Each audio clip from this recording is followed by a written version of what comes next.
Ladies and gentlemen, what you see before you on your screen are words written by what I believe to be the greatest prophets in the 20th and 21st century, aka Pink Floyd. The name of the song is A Post-War Dream, The Post-War Dream. And the words, "Tell me true, tell me why, was Jesus crucified," kind of say more than what you might be able to comprehend on the outset. And what you see before you on your screen is a cross likened unto two different pieces of wood and the bark of a tree setting upon my first business card that I created when I was a child. Now the reason I mention this is because on this very day of December 15th of 1970, I was in fact stabbed to death in front of a place called Times Square Stores on Linden Boulevard. And the reason I have showed you these icons, or what I call symbols, are because what happened to me today was quite interesting. At least to me it was interesting.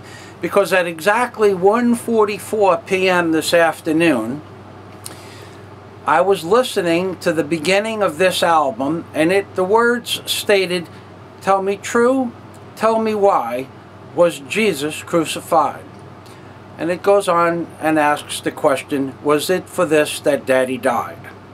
It's about the soldiers that have fought for this country and Great Britain and all the freedoms that we once had in our once great nations that were taken away from us today because of the Satan's Senate bill, that I choose to call it, 1867.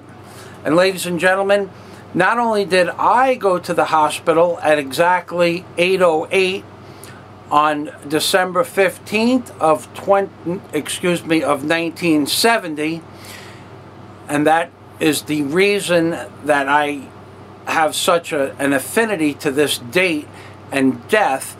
America also died on this very day, because it is sincerely doubtful that Obama, Mr. Obama, and you know how much it hurts for me to say that Mr. Obama is going to not sign the bill, which means we are under martial law, which means that America is no longer America. Now, people have been calling for months and, in fact, years for this man to prove that he's even an American citizen.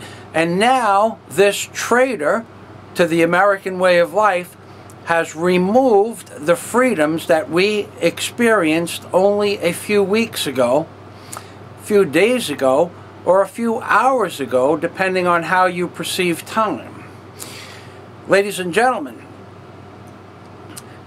this day, December 15th, I prophesied about in dozens of my videos that the world as we know it would end on or before December 15th of 2011.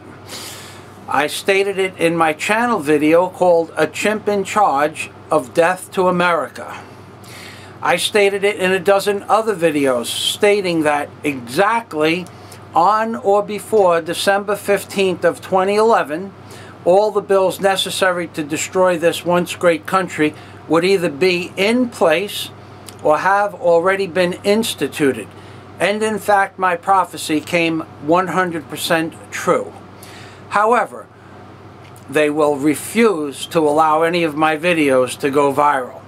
They refuse to allow my videos to go viral because of what words are in my book, aka Angels on the Ark, which, by the way, is now on sale for 99 cents, because America doesn't have much longer to go. We will, in fact, be a collapsed economy, just as is stated in all my videos on or before December 15th or Christmas of 2011. Now, because the economy says that it's not collapsed, because the newspaper reporters and the news institutions haven't reported that our economy has collapsed, each and every man, woman, and child is in debt for several $100,000. So for all intent and purposes, the economy is collapsed. and every one of my prophecies about this date, including every bill that necessary to destroy America as we know it, has in fact come true. This is a very sad day, ladies and gentlemen. So, moving back to the Pink Floyd song that was on the speakers at the time, at exactly 1:44 p.m. we had a blackout and the music stopped. I looked at the clock.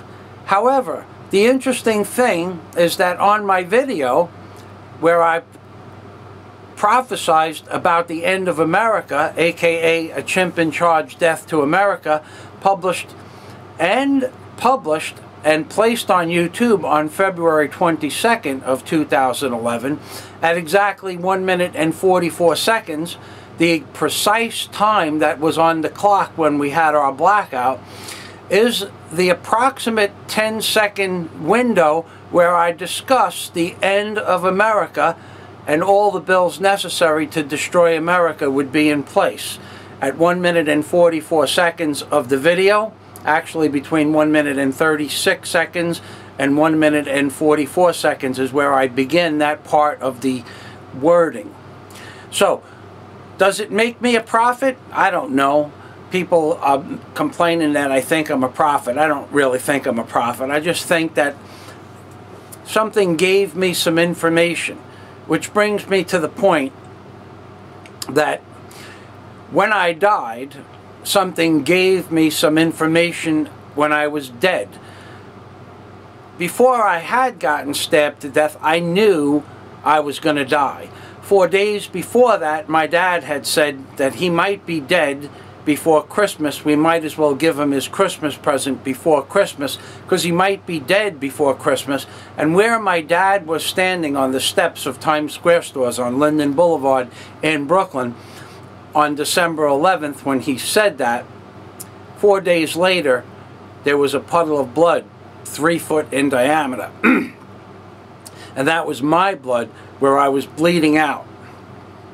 Now, that was no coincidence, because my dad never had a psychic experience in his whole life. That was the only psychic experience my dad ever had.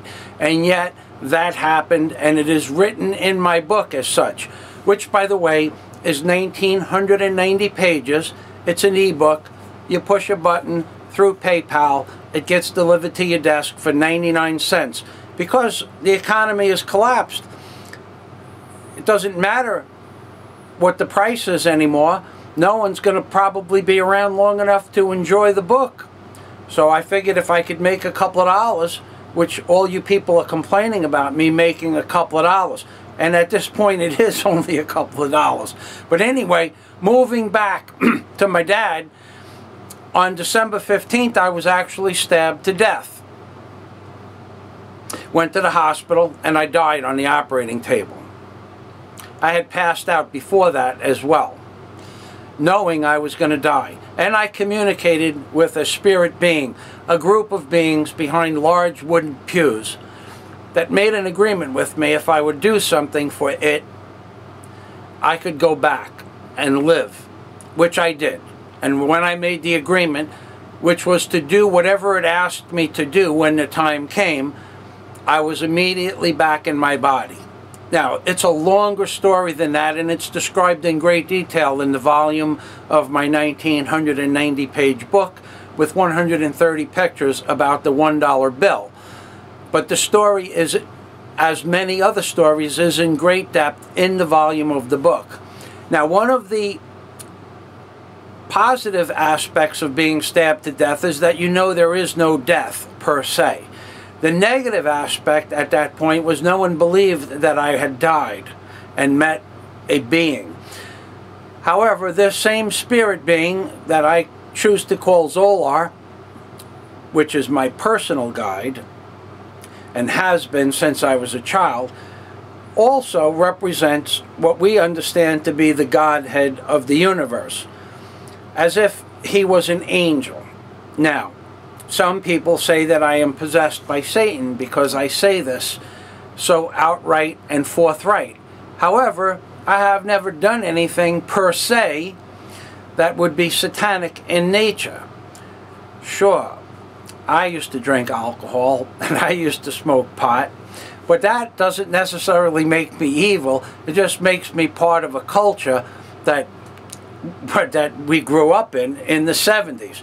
Now, moving on past that, none of those things in and of themselves were evil. So people have all kinds of justifications of what is right and what is wrong. Nothing that I have ever done would justify me being satanic in nature. So moving past that, this entity gives me these little pieces of information, such as it did with the pictographs on the $1 bill. And that is why I wrote the book, aka Angels on the Ark by Michael Fazio. And that is why I made all of these ridiculous videos that people tell me are completely insane. And that very well may be true. But ladies and gentlemen, the first video I ever made, the very first video, aka the very first video, has now received 400,000 hits.